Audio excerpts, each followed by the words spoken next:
Rodelizo Bigan na band.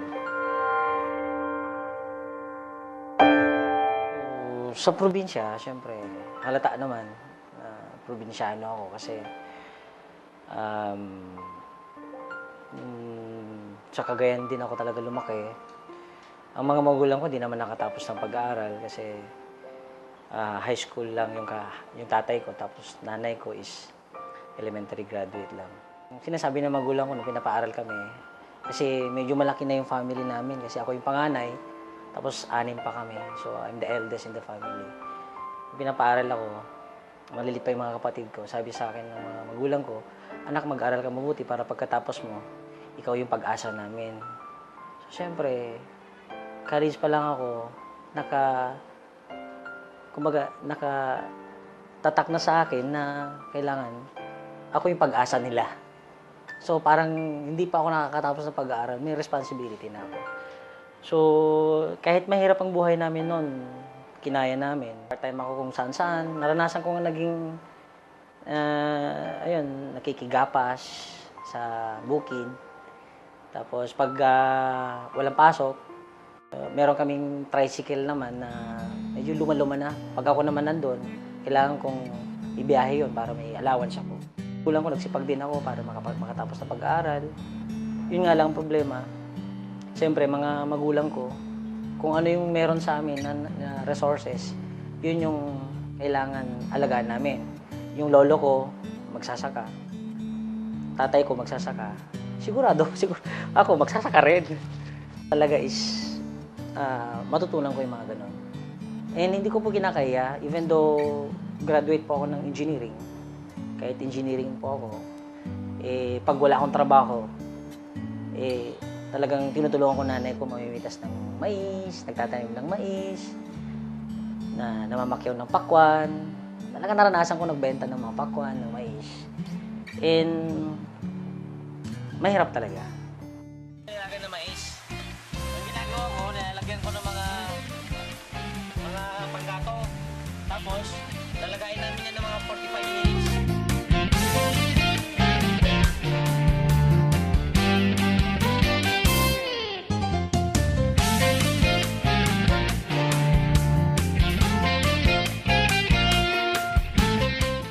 Ito yung sinasakyan ko dati.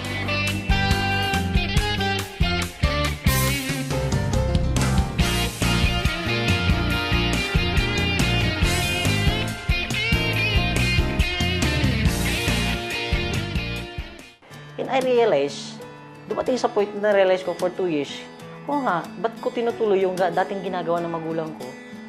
For the past 2 decades, 20 years na nilang ginagawa yon, walang nangyayari sa buhay nila. Tapos tutuloy ko, sabi ko hindi, wala lang pag-asa pag ganito.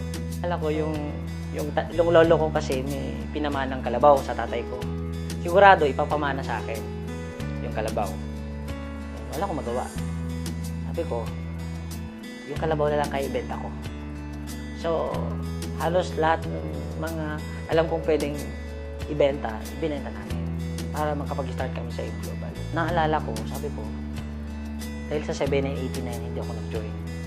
Ngayon, dahil sa 790, kailangan mag-join ako. Instead na mamasaya ko sa bus para makapunta ng Ortigas kasi galing ako Cubao, nakikistay ako ng Cubao before sa uncle ko. Hindi ako nagre-rent, nakikistay. Wala akong pambayad. Akong pera di ba?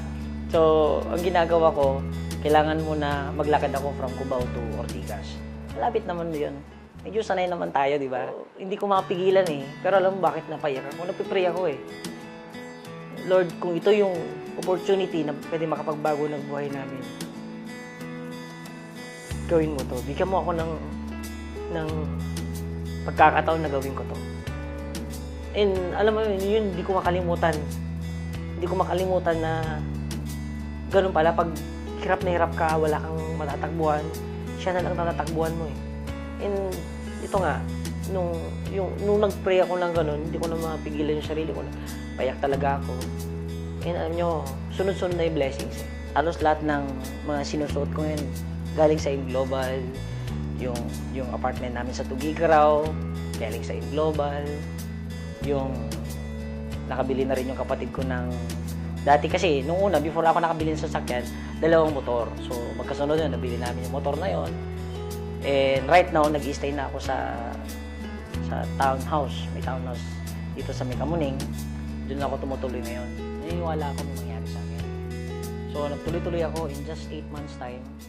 Kabila ako ng brand new na sasakyan. Dati ho, nakasakay lang ako kalabaw. Kung dati kalabaw ang sinasakyan ko, ito na yung first car na is yung namimigay kami sa mga bata, nagpapakain kami sa bata, tapos nagpa-parlor. Yun po yung ginagawa ko nung bata ko na pupunta ako sa mga mayayaman para lang makatikim ng mga masasarap na pagkain tuwing Pasko. Simple lang naman ang nagmamotivate sa akin eh. Yung family namin. Kasi ayaw ko nang balikan yung dati naming naranasan. Yung point na halos hindi ka na makakain, na yung mga tao na lalapitan mo, akala nila talagang tatakbuhan ka nila. Bakit? Akala nila utangan mo sila. Pag wala ka pa lang talagang pera, iniwanan ka. Eh, ayaw ko na maranasan yun.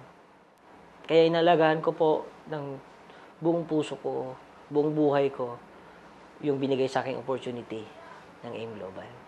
Taos puso ako nagpapasalamat sa management ng AIM Global, lalong-lalo na, siyempre, kay Doc Ed, kay Sir Francis, at kay Sir John Aspirin.